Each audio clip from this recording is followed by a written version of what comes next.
to go off there first. Oh, sorry. It's all right. Before I didn't hear you. Just as a kid from Anderson, obviously came here to play for your hometown school. I mean, what is that moment like where you're sitting on the floor kind of looking at the fans? That was a crazy moment, surreal moment for me. Just kind of taking everything in, just what I've been through the past 2-3 years. Just to have that moment was crazy. Like, I was so emotional out there, just realizing what was going on. So to be able to go out there and perform the way I did tonight on that stage was very big for me. Ian, you were really big down the stretch there, the last few minutes, and 6 assists today. What can we say about how far you've come since your freshman year?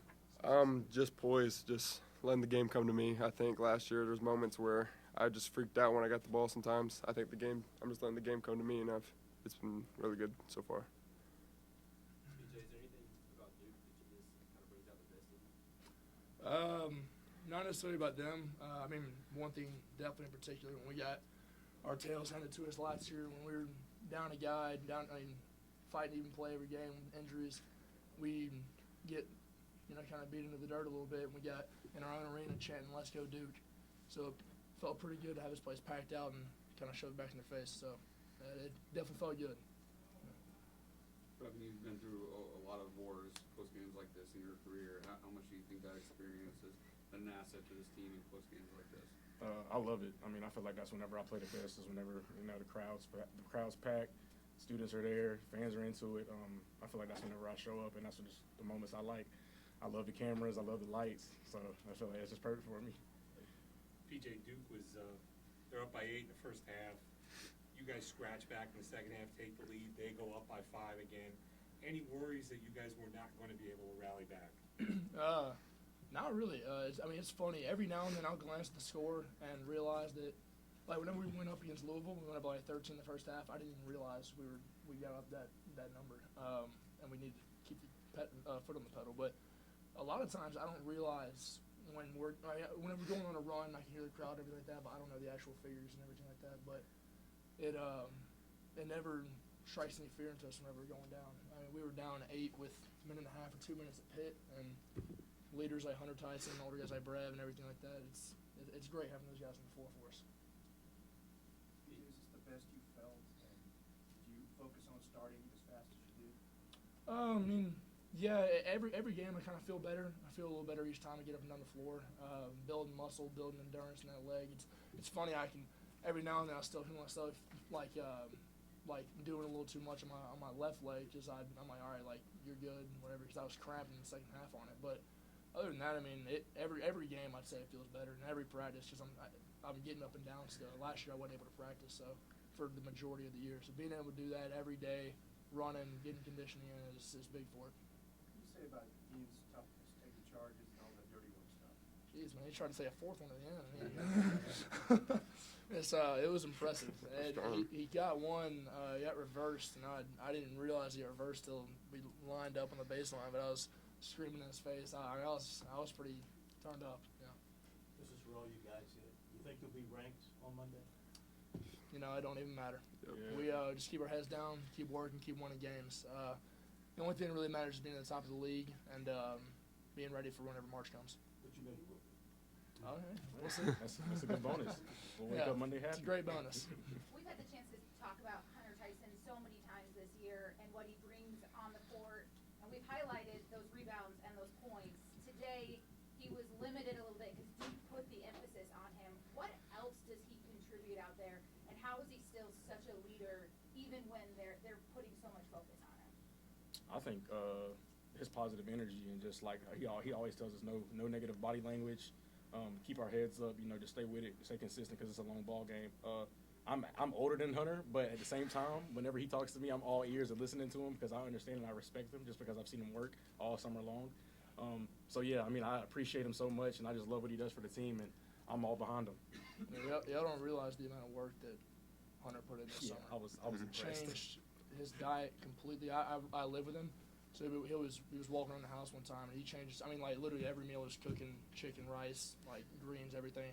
And I was like, dude, like, can I get a little six-pack coming in? It was incredible how much he changed his body, put on some weight, like his conditioning. He every now and then he plays 40 minutes, and he's incredible for us. Late second half, we come in from a media or a timeout or something, and he got everyone on the bench, even Coach Brownell, everyone in tight, and everybody leaned in. We talked about our game plan. We got back out there. We were ready to fight. He's huge for us. Couldn't be doing it without him. Brevin, what is it about your mindset? You know, you missed 2 or 3 in a row. It seems like you wanted that big shot, the big moment. Yeah, I really don't care about a miss. How I've been my whole career since I've been a kid. Like I'm a shooter whenever I get the chance to. I feel like that's just what I do. I feel like if I don't do it, then I'm just more. I feel like I'm harming the team and more. So I mean, the team trusts me. I trust myself. I got all the confidence in the world. So whenever that moment, I'm definitely gonna take the shot. Brad, 7-0 in the ACC. Is this what you expected when you transferred down here? I mean, honestly, I think we were gonna have a good team. Obviously, I didn't know we were gonna be this great, but at the same time, like the group we had, the love we have for each other, the way we gel. Like when I got here, like I was like, dang, bro, I love every single one of these guys. Like it was like second week, it was just like we were brothers from day one. So I think that's what helps us out along the way. And but yeah, I mean, I'm surprised, but at the same time, whenever I look back and really reflect, like it's not really a thing that I'm really like, whoa, like. You talk about that bond. You forged your early bond with Alex Hemenway. How tough has it been for you to see him have to sit out these Oh last yeah, 5 years? that's been difficult for me just because the last 2 years I've had my fair share of injuries and not playing. So to see him go through that is very heartbreaking for me just because I know what he brings to the team and I know what he's capable of. But at the same time, he's been positive and he's been consistent with his rehab. So hopefully he'll be able to get back out there soon. But it's definitely difficult without him just because obviously he's one of the top shooters in the country and obviously that helped us out a lot. Guys, there have been times in the past where when you don't shoot well from outside, you probably don't win. What does it say that you're able to get 3% of this heat still? I didn't even know we threw 17. Hey, I hit one of them. I hit two. Yeah, I mean, it's just a testament to our coaching staff, really. I mean, every time we're, or a lot of times if we're ever down a half, Brownell come in the locker room and is like, hey, like, if you just listen to us on the sideline and do what we say, like, we're going to get back into it. The same thing happened at Wake, and we tore them up in the second, or here against Wake, tore them up in the second half. Our coaching staff puts us in great positions to score, and all we got to do is just execute. BJ, you've been here before. Had been a ton of people here, and you guys have been kind of frustrated. What was playing in front of this environment tonight like, and getting this win and being 7-0 right now? It's special. I love it for all these young guys, being able to come in here and experience a good team. But I tell you what, I mean, I love it for our coaches, especially Coach Brownell. Dude's been through the ringer. He's taking punches year after year, and people don't realize the dedication of fight and competitive spirit he has. There's not a guy on that floor, either team or in the stands, that's more competitive than Brad Brownell. I mean, he'll literally like kill you to win a game. And so it's amazing playing for that guy. And we all know every time we go out there, he's going to execute, or he's going to help us get a great game plan along with everybody else on the staff, and we just have to go out there and execute. A 2-game lead now in the stadium, 2 games up on the y'all are going to start being the hunted now. Does that change the mindset at all with y'all at the top? Feels good, man. Feels good. Yeah. Can you explain what it feels like to watch like all of your classmates run out on the floor and to experience that here on your home court? I mean, that was big for us just because obviously we love the students, and obviously without them, the games wouldn't be exciting as they are. So for them to be engaged and locked in like that and want to celebrate with us is big. We appreciate the support. Obviously in warm-ups, just seeing them 60 minutes before the game, just lit, obviously energizing the building. So we appreciate them, and obviously we hope they continue to show up. Probably got time for a couple more.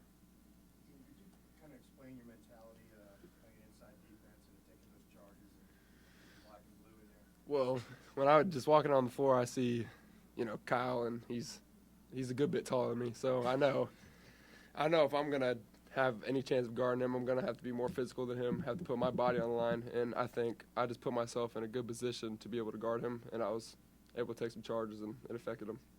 You kind of embrace that role, kind of doing the dirty work and I guess having a complete all-around game, trying to help out him. Yep. Yeah, I mean, I think every night everyone has a different role, and I think today it was my turn to like do all the dirty work, and I guarded probably one of their better scorers, so I felt like I had to step up and just be more physical than him and not let him push me around. I think I did that. So.